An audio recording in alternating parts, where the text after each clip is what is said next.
So I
here for you.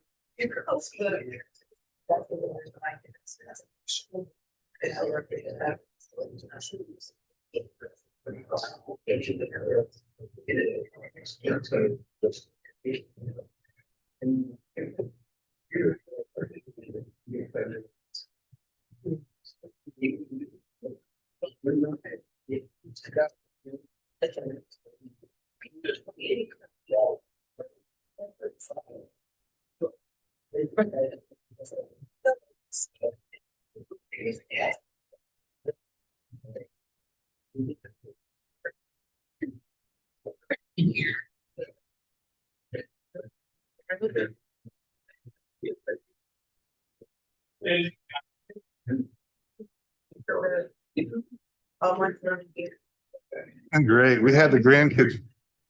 We had Stephanie's kids over yesterday to help Grandpa clean up, spring cleaning.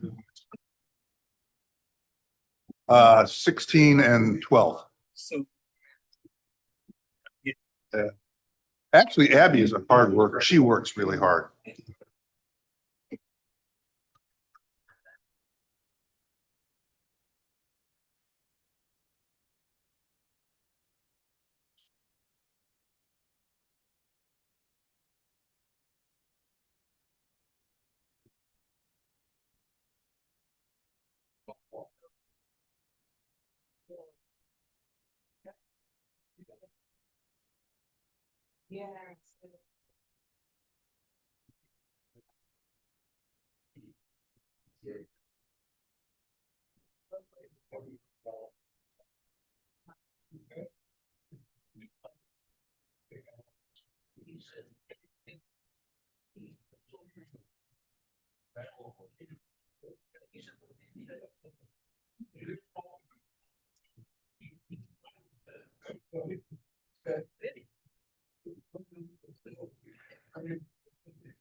Mika, you can.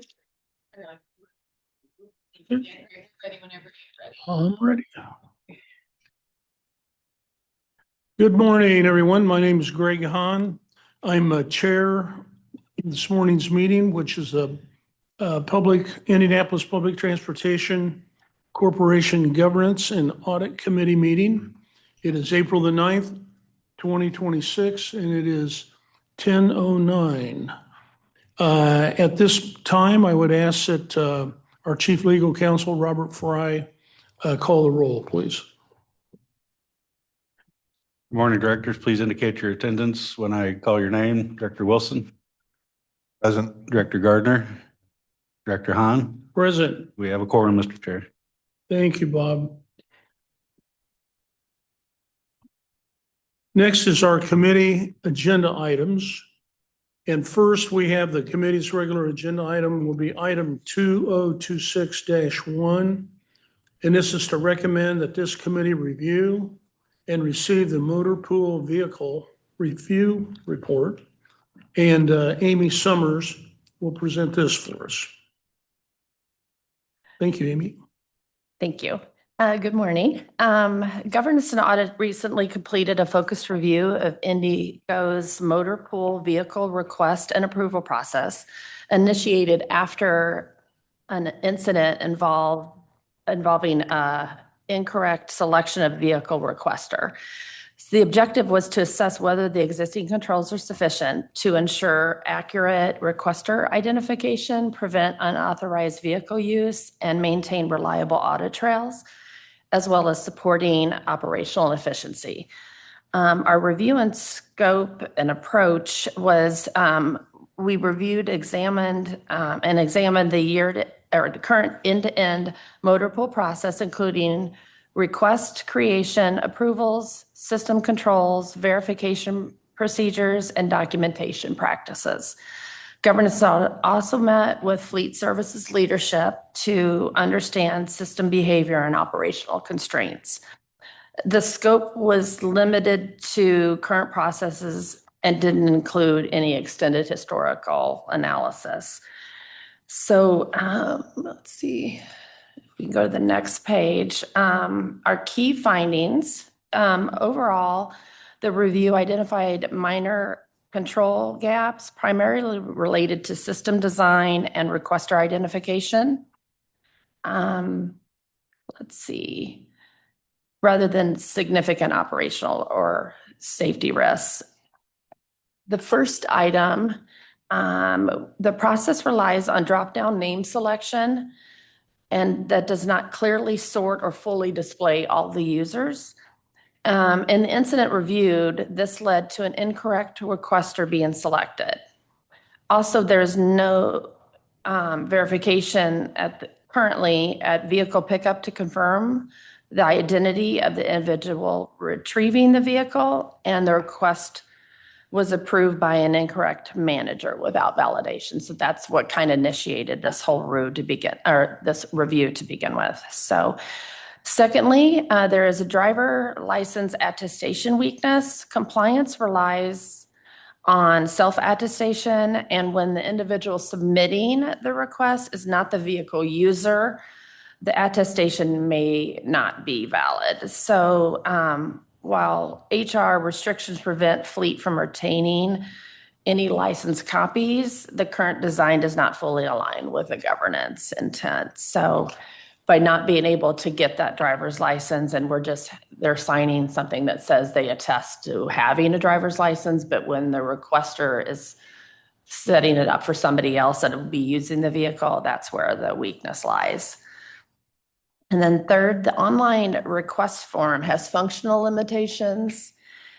The system defaults to the current date, allows backdating, and requires additional manual setup or steps in the calendar selection. While Fleet can manage same-day requests operationally, these features weaken data accuracy and audit reliability. So as far as our recommendations, governance and audits determined these issues do not represent significant risk, but collectively increase the likelihoods of the errors, misidentification, and incomplete audit trails is left unaddressed. And so with regards to our assessment of the risk, we determined that some recommended target improvements to be implemented. And so strengthening the requester identification through improved or automated system population, maybe restrict the license attestation to the actual vehicle user, eliminate request backdating and default date selections, and then improve the transparency with the approval process. So fleet management agreed with all the recommendation, is actively working to towards the implementation of these. So in conclusion, basically the motor pool process is functioning as intended.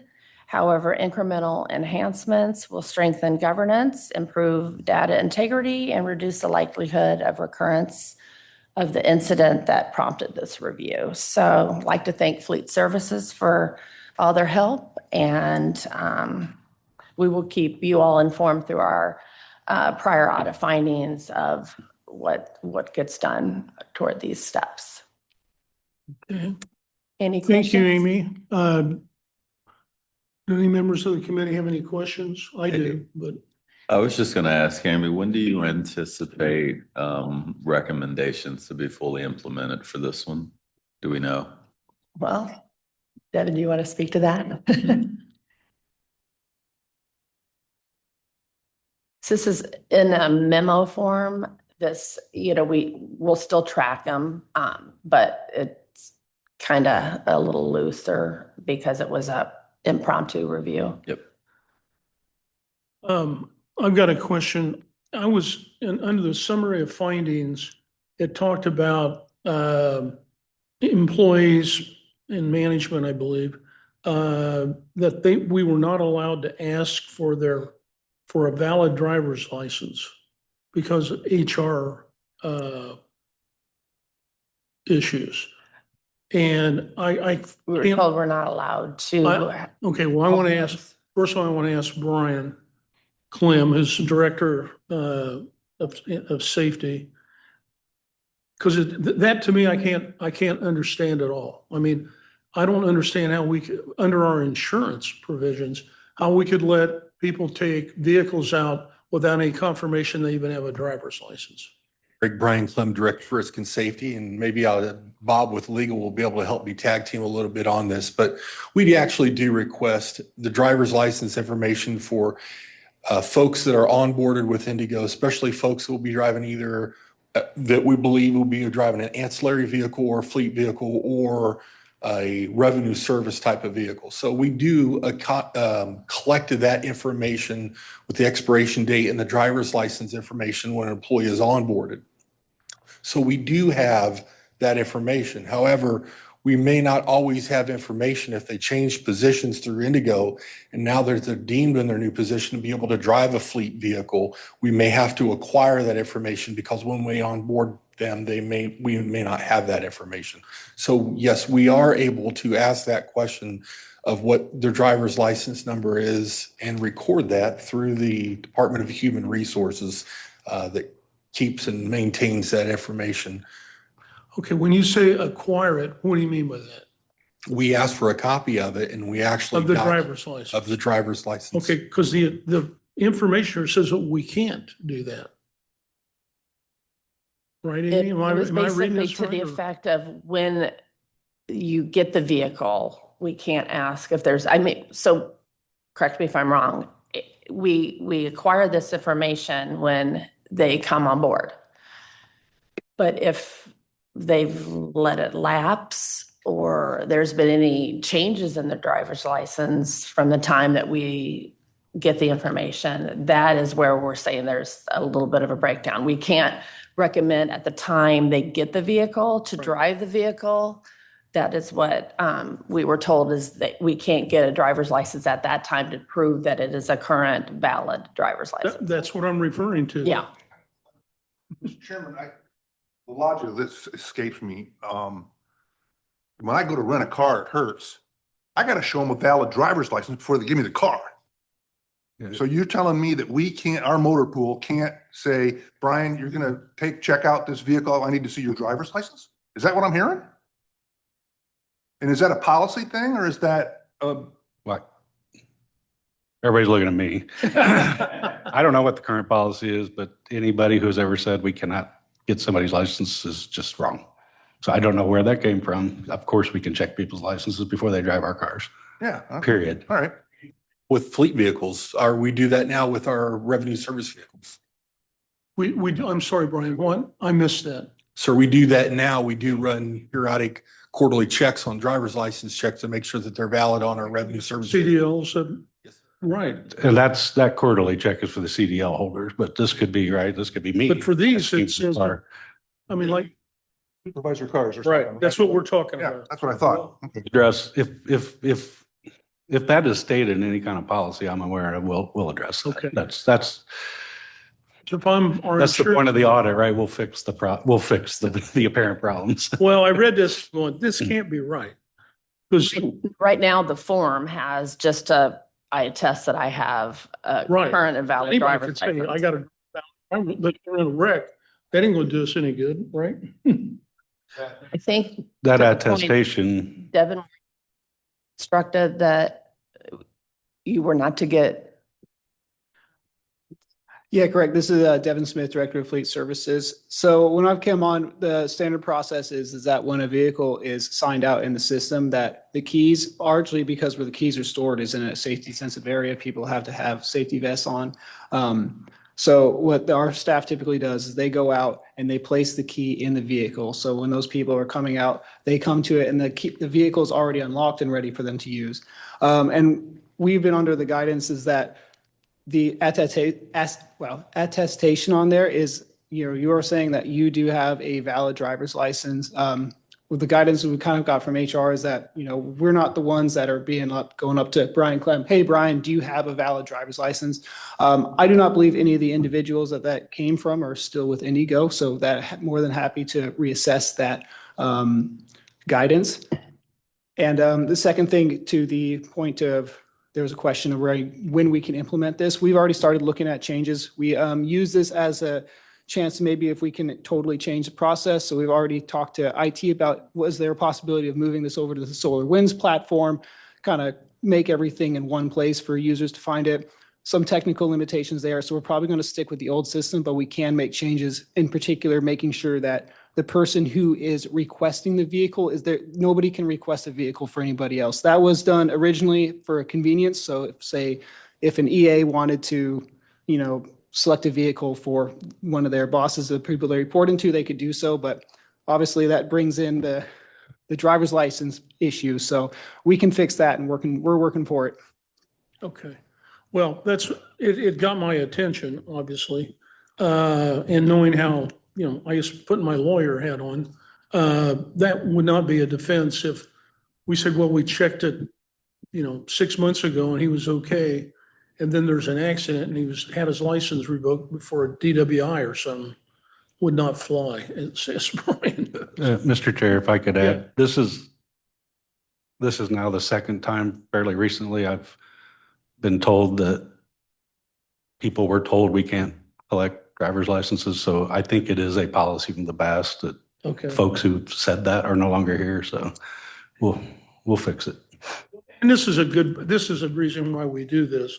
And obviously over the years, we found out a lot of things that have where policies have changed that were set a long time ago that aren't relevant or wrong. So that's a very positive part of what we're doing. So thank you very much. Thanks for pointing all that out. Thanks, guys. Any other questions on this? Okay. Next is item 2026-2. And that recommends that the committee review and receive the training review report. And Brian Atkinson, the Director of Government and Audit, will speak on that. Thank you, Mr. Chairman. Again, this is Brian Atkinson, Director of Governance and Audit here at IndyGo. Governance and Audit conducted a training review as part of our FY 2026 approved audit plan.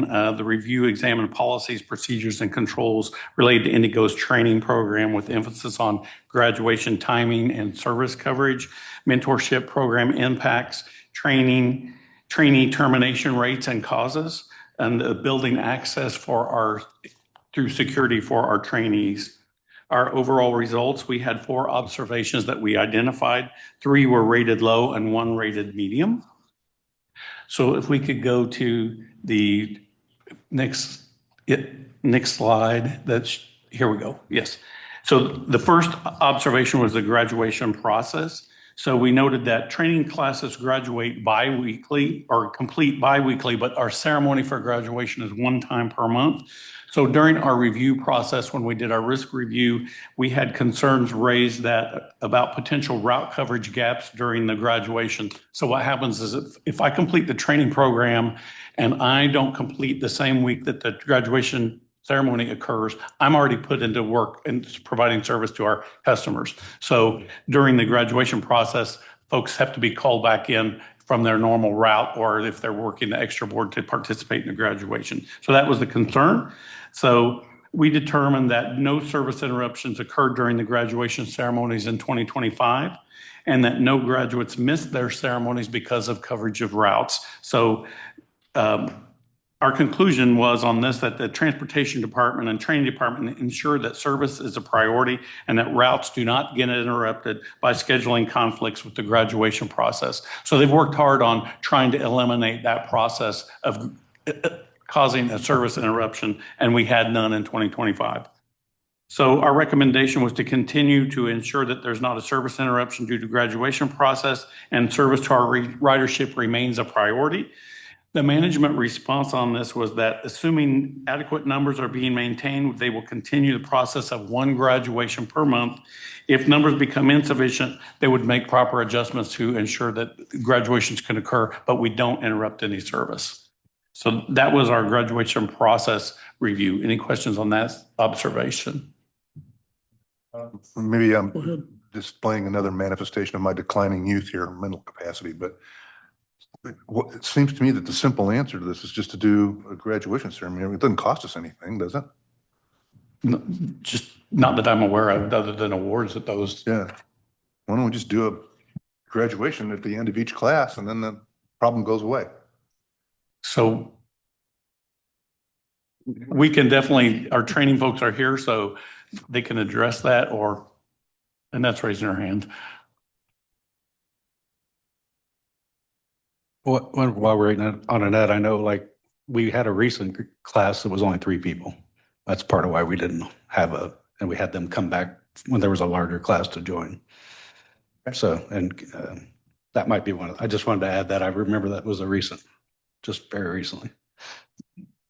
Darrow, Chief Operations Officer, there is a cost to it. So I just want to be clear, like we may not miss service, but we have to pay people extra to relieve the drivers who have to get off the bus to come here. So we have to find people to cover them. So there is a cost, but. Okay, so help me understand this because I'm still a little clueless. If a driver graduates, let's say on a Friday, and you have a graduation ceremony, and he's put into the fleet and he's working, and then you have another class the next week and they graduate on Friday, but there's no ceremony, they still go out to the fleet and they're working. So you have to call those guys back. Right. If you do a graduation every 2 weeks, then there's nobody to call back because they haven't been put into fleet service yet. Correct. So there's no real cost other than your time to stand here and hand out a graduation certificate, right? Still have to pay for those that do not graduate right on that day. For anybody who we have to go back and do later, we have to get them off the bus, cover that work through overtime or other to get them in here so they can get paid to be part of the class, but also pay other operators to cover that work so we don't miss it. Yeah, I understand that, I think, but that's when you're only doing 1 class a month. Is that accurate? I mean, we've had to bump people for a bit if we don't have enough. So like we didn't have one a few weeks ago and with these low numbers, so we may have to pull back 10 people and, for the next one if it's next month. So. I guess I'm still not understanding what the logic is behind doing it. It just seems to me, even if it's only 3 or 4 people, how long does it take to do a graduation ceremony? Half an hour, 45 minutes? I mean, I don't know. That's what I'm asking. Yeah, no, it is, but it's mobilizing a lot of people. So we are talking about proposing a new way to do that so that we just get them on the day they graduate, even if it's small, do something.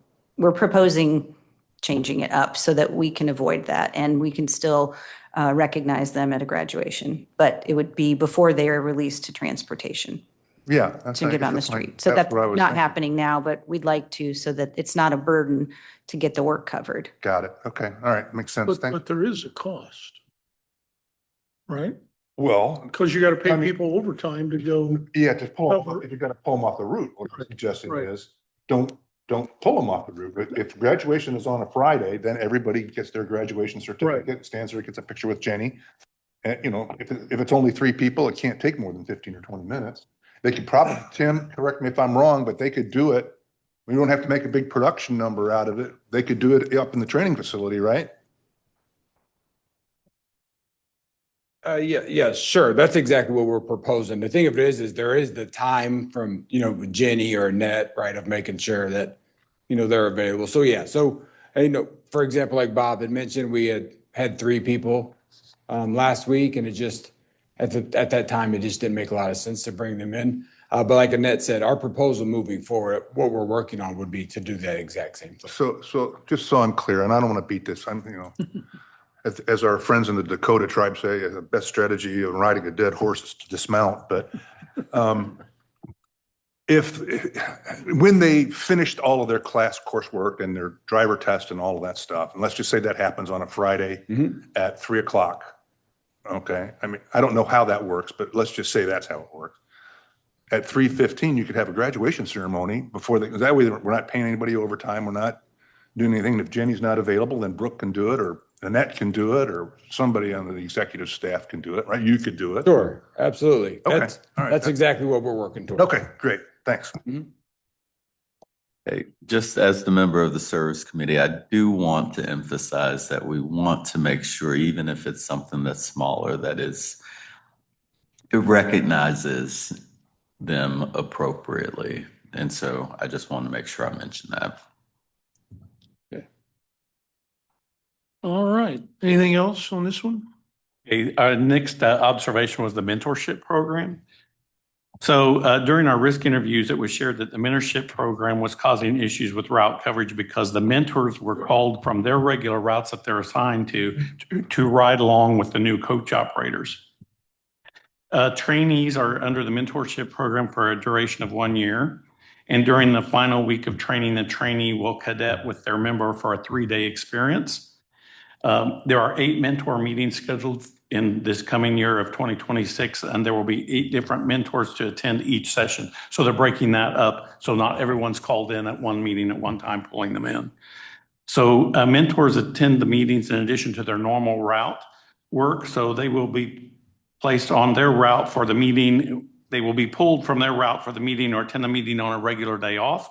And it was noted that the meeting increased time causes budget increases. So the recommendations were regarding the mentor ride-along. No recommendations were made because we learned that just starting this year, they changed the process and the mentors are no longer pulled from their routes to ride with a trainee. A trainee is sent to the mentor's route to ride with them on their route. So that eliminates pulling someone off of a regular route. So we had no recommendation on that piece. Secondly, our recommendation on the mentor meetings was to consider reviewing the number of meetings required annually to reduce the impact on route scheduling and overtime pay, and consider rotating the members through the meeting so that not all required are being pulled at the same time off of their regular routes. The management action plan on the mentor meetings was that they've now going to be holding 8 meetings a year, and each session involves 6 to 8 members being taken off their regular assignment. So no more than 3 hours. So they're reducing the number of people to attend each meeting and reducing the meeting time. So they also have a meet and greet sessions, and they have been shortened to only 1 hour instead of a full duration of 3 hours like we had in the meetings before. So That was the management action plan. So we consider this a low risk because first of all, they resolved the problem with mentors being pulled off routes to do a ride along, and they're shortening the meeting times. And it was noted that there is an agreement with an MOU regarding the mentorship program and that these meetings were required.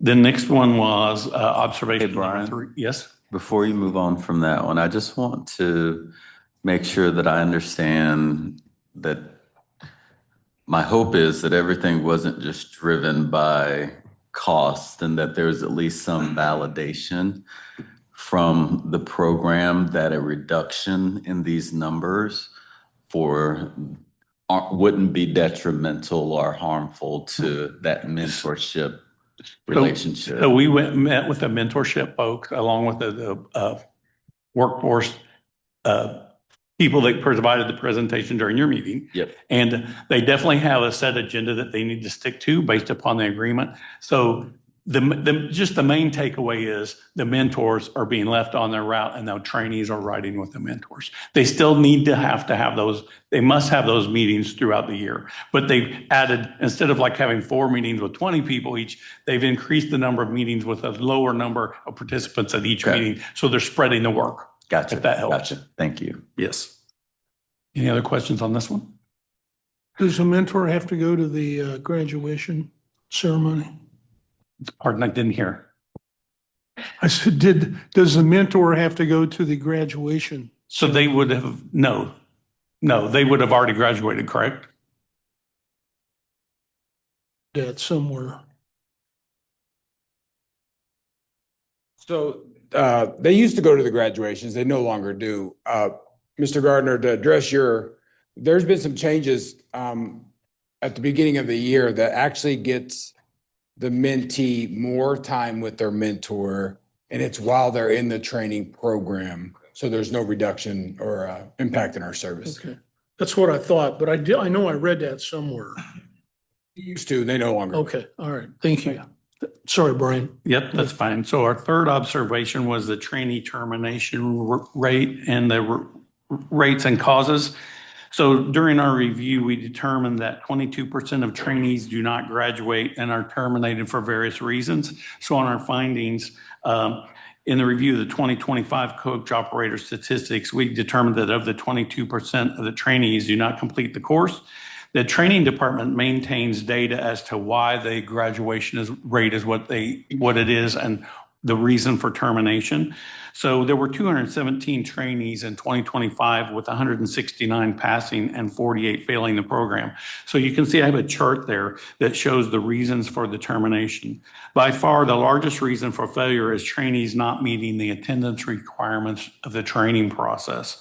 And so I've outlined there a short synopsis of what's the penalties for the different tardiness or attendance violations. We did determine that the lowest reason for termination, or one of the lowest reasons, was the test failure. So we're having a pretty good success with that. A 75% score is required for all testing during training, and the final test is with the supervisors on the road. All of the trainees have 2 chances to pass the test. So they would only be terminated after there's 2 fails. So our recommendation was the unknown category. So if you notice that there were 15 people with an unknown reason for termination, we ask about that and the reason for that. So what we determined is that if a new hire is placed in the training program and they make it to the training program, our training staff can determine and does know why a person is terminated. And that makes up all of the other categories except the unknown piece. We determined that the unknown category are people who were given an offer letter onboarded by the human resource or the Department of People, but they never showed to training. So the training people would not know a reason that they didn't show. So our recommendation was to, since they didn't show for training to start with, eliminate that category, which would definitely show that our training percentage of success is even greater. So in meeting with the training department, that was an agreement, and they are going to stop tracking those who didn't ever show the training to begin with because it was skewing the number on the success of the training program. Mhm. Our fourth, and on the next slide, our fourth observation was trainee building access. So Go back to this for a second. yes, Because the one thing I was really impressed about was that only one failed a drug test. that was the lowest reason. Yes, only one. Because I'd heard before that it was a lot more than that. Pre-screening, that might be one reason why, but only one drug test failure out of the 217 that were listed. And then going to your comment on the unknown, what about the attendance? I mean, if they only come to one or two sessions and then drop, I mean, to me, that ought to be, So there's a caveat on, like, if they do it during the first 10 days, there's a different requirement of attendance than if it's later in the training program. And they count the number of tardies. So like, for example, you're allowed one tardy in your first 30 days. If you get a second tardy, you get notified of an event. And then if you are tardy and you miss the bus that you're supposed to be training on, that's a major reason and you are sent home that day because you missed your opportunity to train on that bus. Does that help? yeah. Okay, thank you. Our fourth observation, like I mentioned, was the access to the building, and that's Building B, which is here at East Campus, which is where training occurs. So we noted in our findings that trainees are issued a number to enter manually on the keypad to enter the building rather than be given a badge to swipe at that time that they're put into training. And so the badge is not provided to the trainee until they move into work status.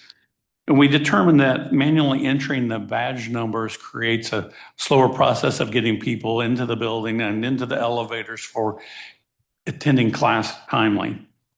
And if they had a badge just to swipe and hit the door, like we all do, otherwise, it's just a very quick process. And we require each employee to tap when they come in the building, even if the door's still open. So our recommendation was to provide a regular employee ID badge for each of the trainees. And if we thought that that was too costly or we have too big of a turnover, but it seems that we don't have that big of a turnover, we could create a set of reusable badges like we do for contractors, that they could be issued a badge at the beginning of training, collect them back at the end of their training when they get their full-fledged employee badge, and then those would be redistributed for a new training class. So our management action plan, we met with the assistant director of training, and he personally wants to meet with the security team to attempt to try to launch a reusable badge process or just to issue new badges. So training is going to try to work with security here coming up very soon to get a different process on badge issuance. Any questions on the training review? Thank you.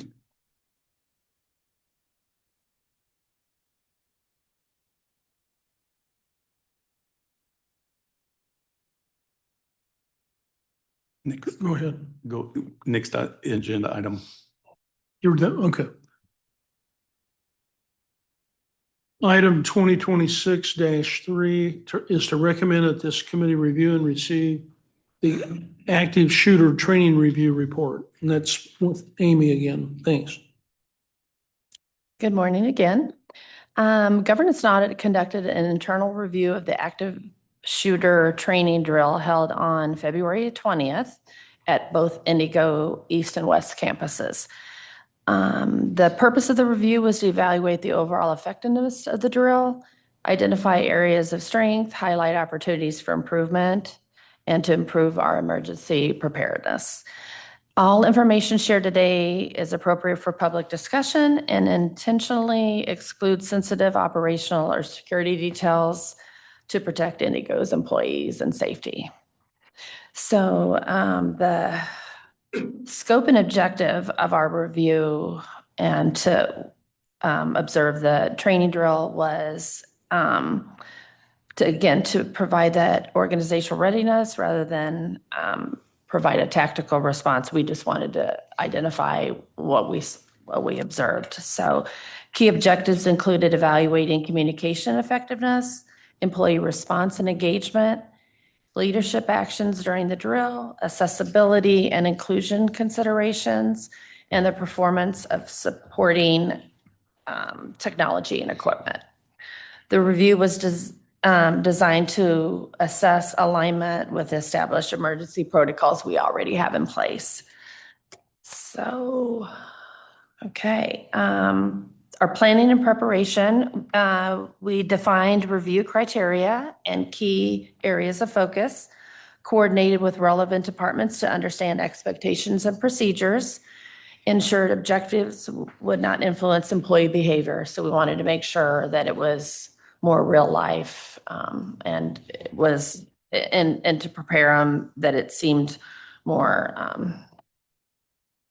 like it was, it didn't affect by, announcing it and doing all the things where it would actually encourage the employees to act a different way or influence that behavior. So observation of the drill, audit staff observed the drill on site across both campuses.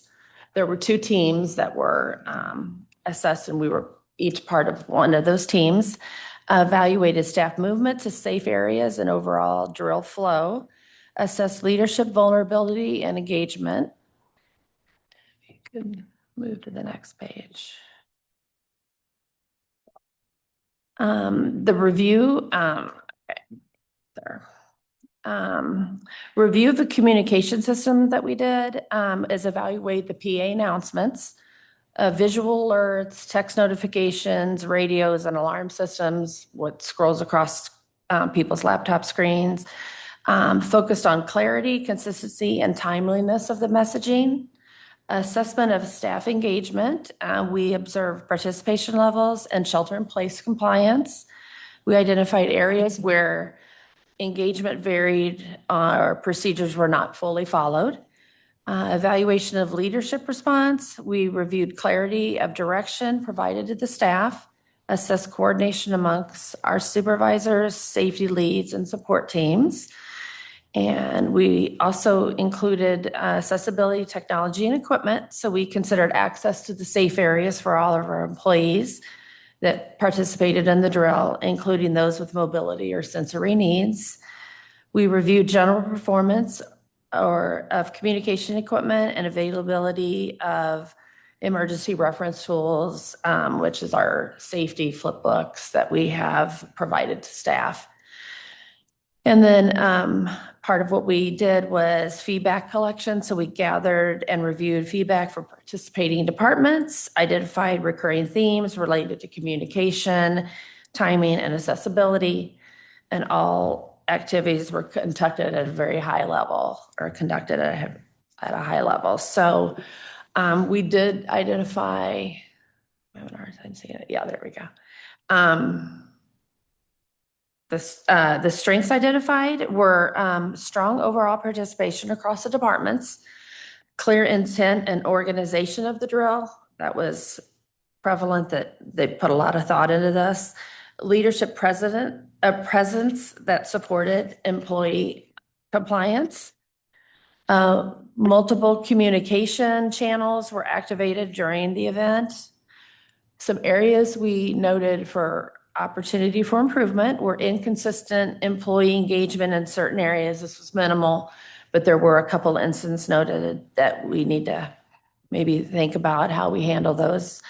Variation in communication, clarity, and timing.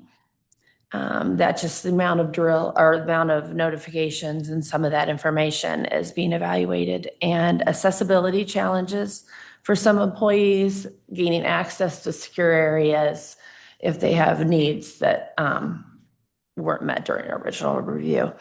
And then a need for continued training and reinforcement of the procedures. So every drill, we're going to get better at it. So all themes were consistent across observations and post-drill feedback. It all kind of came up with the same information. So recommendations and follow-up.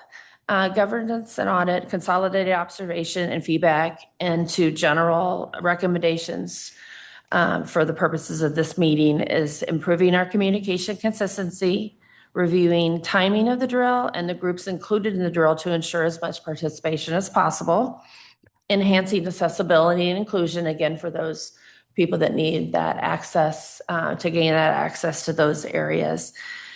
And reinforcing employees' training and preparedness, strengthening leadership coordination during the emergency events. That's a top-down thing where we want everybody to share with their employees the sensitivity and I guess the reason that we're doing the drill to begin with, and to ensure that they're complying and they're following the drill as it's supposed to. So then it should be noted, though, that a detailed internal report has been provided to appropriate IndyGo teams, which is our security as well as risk and safety, to follow up and implement. And then in conclusion, we found that the active shooter training drill demonstrated a strong commitment to employee safety and emergency preparedness. And at the time, targeted improvements will further strengthen organizational readiness and support continuous improvement. And the public summary supports transparency, accountability, and responsible governance while still protecting like I said, our employees and their safety. So Governance Audit would like to thank everybody that was included in the drill and all the steps they took to make sure that we're ready in event of an emergency. So, anybody have any questions? I think the Colonel does, and I do. Yeah, so kind of two questions. Please don't, it's not operational, but when you conducted these active shooter scenarios, were they conducted separately at West Campus and East Campus, or at the same time? Yes, it was separate. There were 2 different times, and there Okay. was the same format followed at each location. And was there any law enforcement participation or Yes. input? Yes. All right, that's fine. Thanks. My question was, were our security people involved? Yes, they were. Because I didn't see them mentioned, but Oh, no. I'll have him come up. He's the leader of the charge. all right. Director Tony Craig for security. Good morning, gentlemen. Good morning. I am the one who incepted the training. Mark and Brian and Kevin helped me, and others along the way helped me a great deal. But this was kind of my brainchild. So we were absolutely involved from start to finish with it. Yes. So the security people that work here, that carry guns and stuff, they were involved in the whole. The ones that were working that day absolutely were involved, and their management was involved as well for oversight for them. Yes. Okay. What kind of rules do they have on engagement? If there was an active shooter, do they have the ability or authority to do anything other than? You have to look at it from an armed officer point of view. They are a citizen. They are not a police officer. They are not trained as police officers are. So the best way that I can relay it to you is if you're standing in a lobby area and you're an armed citizen and you've had any training at all with your firearm, just as they have, they look up, here comes an individual through the door with a rifle and begins to implement harm. They have the ability to try to stop that and end that entry and stop that and neutralize that threat. Okay. Yes. I'm sorry. No, I just to say, because I know that some other situations that I'm familiar with, the security people were told they could not engage and they had to wait on law enforcement, which. I would Which is say a real to that, problem. and without trying to embellish, we would lose lives by Right. waiting. That's As what a happened. former That's what police happened. officer, even driving well above the speed limit with lights and siren on, I've got a 4 to 10 minute response time, depending on what city or county I work in. We will lose lives if they don't engage. Yes. Agree with you 100%. Thank you, sir. Okay, I just wanted to check while we're doing all this. So I should know this, and I don't know why I don't, but our security personnel, like the gentlemen that sit at the doors, Yes. they're in uniform. Yes, sir. They wear a badge. Is there not then a duty to respond, a duty to provide that's implicit in that? Like if I'm running around and I'm wearing an EMT shirt and somebody has a heart attack laying on the floor, I have a duty to respond, right? respectfully answered your own question. They are security agents for IndyGo, and they do have a duty to try to protect us. Okay, that's what I wanted to make sure. I Yep, just you wanted are to make sure that I was absolutely spot understanding on. that correctly. You are absolutely spot on, Thank you. sir. Thank you. That's all I have. Do you, Darius? Thank you very much. Thank you. Okay, I think the next thing we have is the payroll review report. That's 2026-4. Brian? Thank you, Mr. Chairman. Brian Atkinson, Director of Governance and Audit here at IndyGo. Part of our fiscal 2026 internal audit work plan was to include a payroll process review. And so our objective and scope was to look at we have exception-based pay here, how many non-approved timesheets are processed each week. Overtime pay, how's that calculated? And how is that calculated compared to the collective bargaining unit agreement? Payroll internal controls, their roles and responsibilities, processing and calculating coach operator pay, and what's the error rate with that, and if there were any missed pays, manual checks, or delayed payments. So our overall review and highlights, we determined that there were 4 observations that we reviewed: overtime calculations, timesheet management, and the HASTIS file transfer. So HASTIS, if you remember, is the program that we're scheduling buses in, and it maintains the bus routes and the drivers performing those duties. And then payroll internal controls and procedures, as well as funding the payroll process each payday. So out of the 4 observations, we determined that 2 of the observations were rated as a low risk, and 2 we did not rate at all because we determined there was no risk. So if we could go to the next slide, please, regarding overtime calculations and review. So IndyGo has contractual overtime payment policies in addition to those that we're legally responsible to uphold. And so those are for the represented union employees. So during our finding on calculation of overtime, since the last version of the collective bargaining agreement, the contracted overtime payment rules have normalized for most employees. And that, when I say most employees, those who work a scheduled 40-hour work week and 8 hours a day. Where there's a difference are those employees who work 10 hours a day, 4 days a week. So previously, in the old version, we had a 9-hour rule for daily overtime pay. So like if I was an 8-hour employee and I worked 9 hours or greater, I got daily overtime, even if maybe my total for the week didn't equal over 40 hours, which 40 hours is the legal responsibility for the break off for overtime. So that went away with 8-hour employees. So they're calculated on a 40-hour week like the rest of the world typically is. We did determine that the current CBA, though, addressed 10-hour scheduled employees differently. So if I'm a 10-hour employee and I work 11 hours or greater in the day, I receive daily overtime. So that would mean, in my example, if I was a 8-hour regular scheduled employee and I worked 12 hours in one day, I would not get daily overtime unless I went past my 40 hours for the week. But if I'm a 10-hour employee and I worked 12 hours that day, I would get daily overtime even if I didn't meet my 40-hour requirement on overtime. So that's a little bit of an explanation of how that works. So because there are 2 different rules in place, 2 different types of schedule of hourly employees, our payroll department has to look at those groups differently to determine the hours that come across in the case for coach operators, that the calculation of overtime in the system is correct based upon if they're a regularly 10-hour scheduled employee or an 8-hour scheduled employee. So it increases their workload a little bit, reviewing all of the schedules compared to hours worked based upon what the normal schedule is for that employee. So our recommendation was to make all overtime calculations uniform across the board, and that would have to be part of the negotiation during our next collective bargaining agreement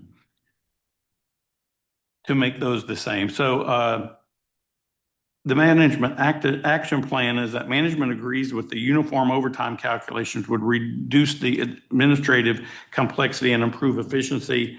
And this would be evaluated the next time there's a labor agreement.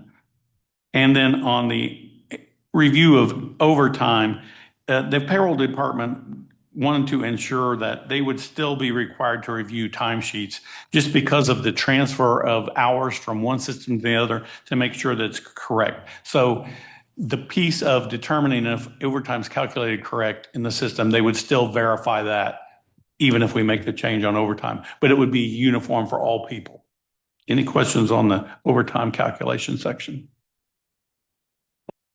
Our next observation on the next screen is time management and the HASTIS file transfer. So timesheet management is a very lengthy and detailed process and requires a lot of intervention. So the payroll group must look at all the hours entered by day and by week to determine if overtime is calculated correctly and the hours reported with the correct payroll codes come across from the HASTA system into ADP where we calculate and process payroll. We determined there are pre-built schedules in ADP for some of our hourly employees, which didn't make a lot of sense to us because if I'm an hourly employee, I'm paid upon the hours I swipe my badge and work, not based upon my schedule, because I could work outside of my schedule, but I would be paid on the hours worked. Before down here, I want to make sure I understand. So this particular issue refers only to our contract covered employees then, right? We have some non-contract employees that are hourly, for example, road supervisors. So they are hourly, non-exempt employees. So that's mainly the group that we're putting a preset schedule in their ADP timesheet, but we're really working off the hours they swipe their badge and work. Okay, thanks. So that's one of the things that the payroll department has to look at, because if their hours vary within 3 hours to 4 hours different than their schedule, the system calculates overtime incorrectly for them because it looks at, here's what they were supposed to work and here's what they actually worked.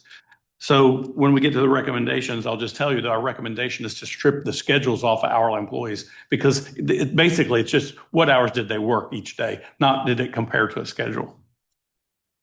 They also, let's see, there's this other rate codes that the payroll department has to manually verify are correct. For example, if say I'm a coach operator and in my hours come across, if I have vacation time, sick time, personal time in the HASTA system, the HASTA system does not know what my accrued balance is.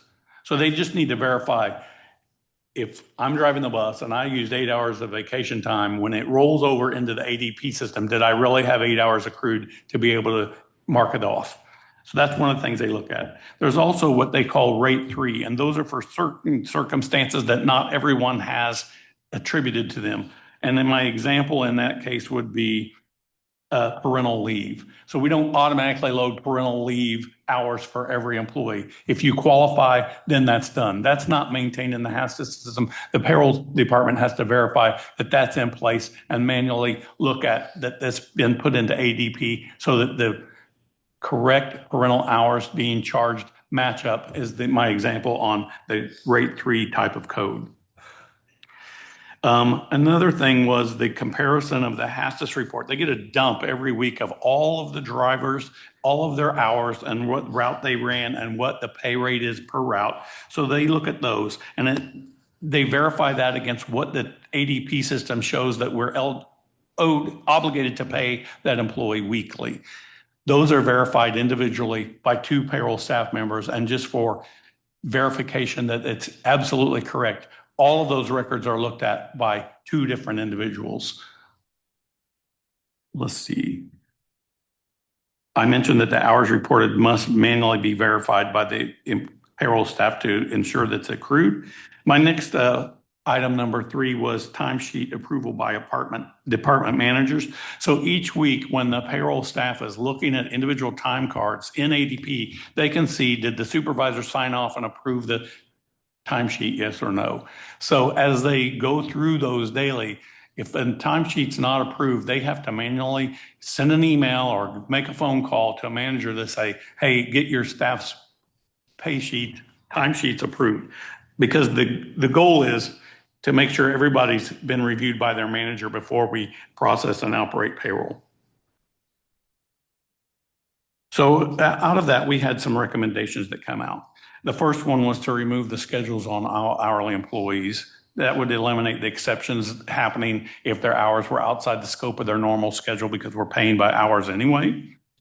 The second one was regarding the timesheet manual review and the HASTAS file transfer. We suggested that they reach out to our ADP representative to review if there are any summary reports available that they could just compare two summary reports instead of look at every individual timesheet. That would speed up and lessen the hours required to process and review payroll before it's ever completed. And the next recommendation was regarding the timesheet approval. We suggested that we look at ADP and ask if there's an unapproved time report available. My experience in other systems is you can usually run a report that says, give me a list of everybody by department whose time is not approved yet. And that would be in advance, they would be able to in advance reach out to those managers and say, get your staff approved before they find them individually. So the management action plan, the payroll staff has decided, and they will eliminate schedules for all hourly employees. On the timesheet review, there are instances where the time cards and associated status HASTAS reports are missing days or partial days. So this payroll staff has to meet and discuss any discrepancies found to make sure those are still processed correctly and that they reach out to the service center to make sure the hours that are reported are correct or time offs reported. So they still need to do that, they feel. And the third one was the timesheet approval process. I asked about generating a report or seeing if that's available. And the payroll manager has agreed that they will contact our ADP representative to see what's available on unapproved time reporting so that they could review that and reach out to those managers in advance of going through all of them individually. In advance, yes, at the deadline. Any questions on the timesheet management piece? Our next observation, if you could go to the next page, was payroll funding and accounting. So this was kind of, we had no recommendation on this. It's working well, and it was kind of a fun one to go through. We looked at a sample of payroll dates. So we selected 3 pay dates. They crossed between 2025 and 2026. And they also represented a sample where we paid weekly, which was only the union employees, or with our biweekly pay, which included everyone. So payrolls run every week, but every other week it's just union contracted staff. And the next week it's all people. So we looked at December 11th, December 31, and January 29th. We also looked at the system reports that are available to determine the funding levels that our finance team needs to have to make sure that the banking is sufficient and that we have money transferred to cover payroll every week. So I did a review and I compared these 3 pay dates, what the total direct deposits and checks to individual people are, and the total taxes debited out of each person's account that we have an obligation to pay. The ADP system does a outgoing wire transfer, and they do 2 for every payday. They separate it just for accountability and ease to go back and review what the total taxes are. They do a separate wire for that compared to what the total paid to the employees is. That's a separate wire. So we were able to look at the statistical reports that ADP prints, and we were able to compare those. And I pulled, Cesar's staff provided me bank statements, and we were able to track the wires back into the bank statements, and they matched right up with what was expected in taxes and total paid to payroll to the employees. And this same number is then given to Cesar staff in advance of running payroll so that they know they have correct funding in place in the right bank account to cover the payroll when it processes. So we were able also then, I looked at the payroll statistical report, which had these totals, and I was able to reconcile it back to the payroll register that shows, like, for example, the tax by type, local tax, state tax, federal tax, and all those withholdings, and they all balance. So I just wanted to say that we have no recommendations on the reconciliation of payroll in the ADCP system compared to the money that's going out the door and what we expect our tax liability to be. It all worked out. So there was no recommendation on that. Any questions on this piece? Okay, our next and last observation, number 4, was payroll internal controls and procedures.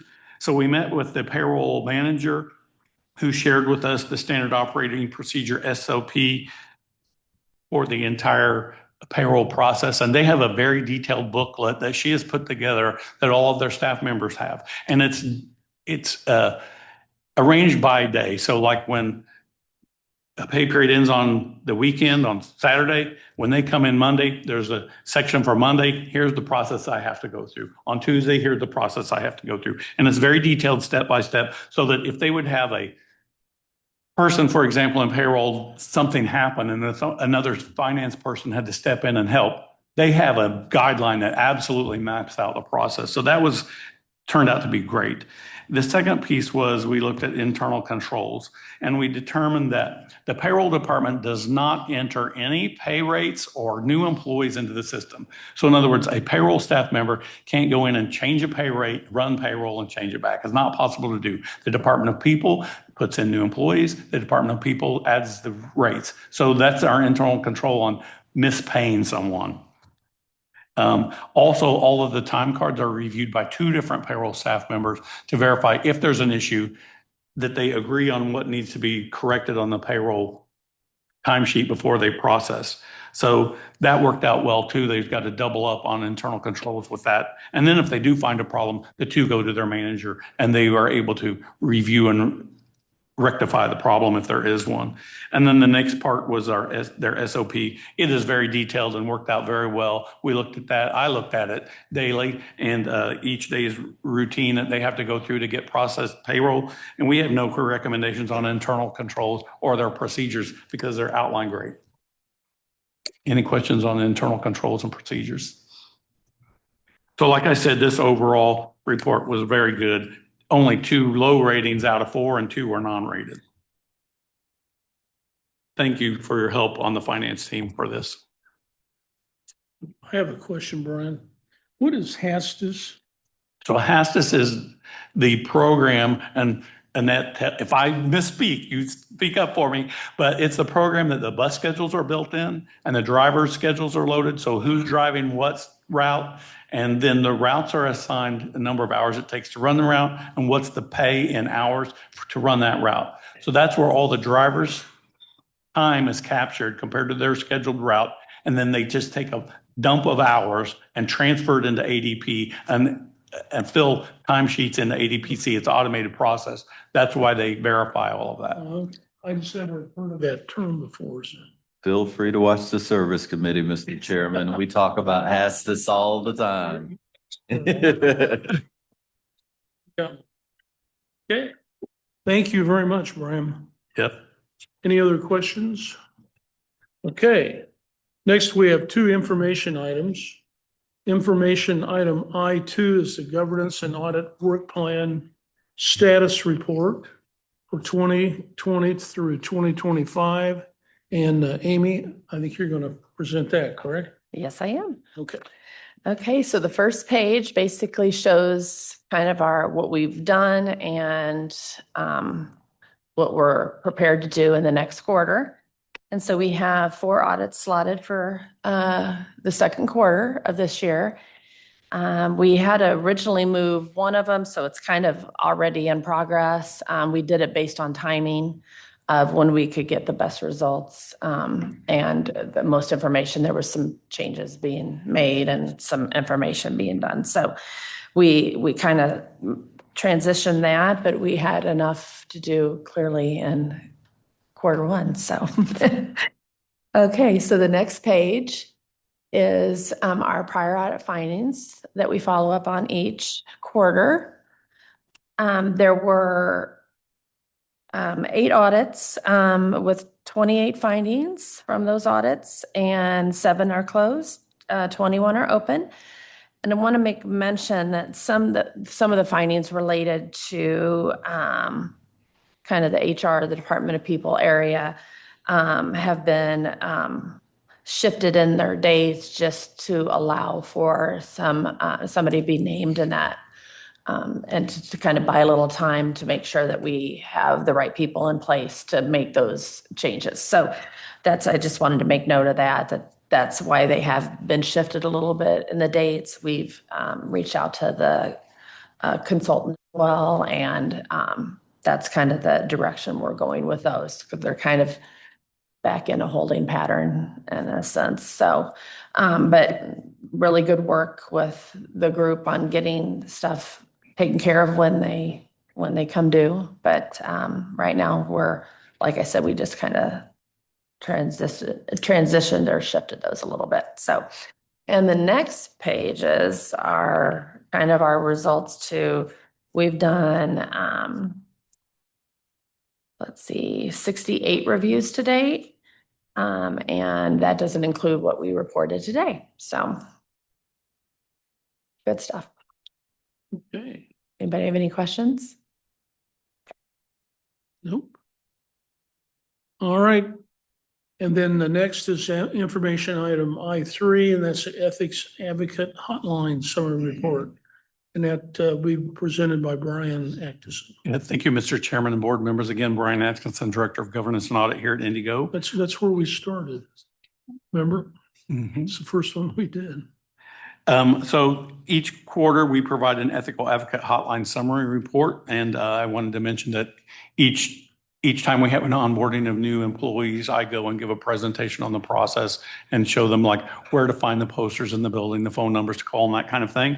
In the last quarter, we only had one item come in on the website, and it was not an ethics item. It was a kind of a human resource issue, and that's been transferred to the appropriate people to look into, and that was most recent, so it's being looked at right now. So as of this time, it's unsubstantiated. We don't have a resolution or result yet to determine if it really was an issue or not, but that's being worked on and was transferred to the right staff. So only one item in the last quarter. So that's what, it's good results. Any questions on this one? No. Thank you. It's been business as usual with that. Good. Well, that's the end of our agenda, and I want to thank Amy and Brian for all the work that you guys have done, continue to do, and everybody else that's involved. I know there's a lot of input that has to go into this. I think this has been incredibly successful. Like I said, I think the first thing we did was doing the hotline on ethics.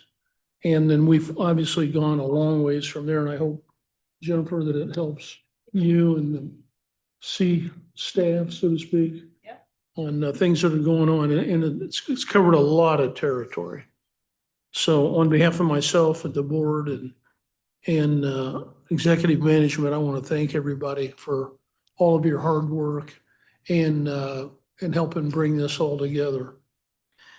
So, all these items discussed today will be entered into the record as part of the Governance and Audit Committee report at the next scheduled full board meeting, which is April the 17th, 18th? 16th, yeah. And with that, our meeting is adjourned. Thank you very much.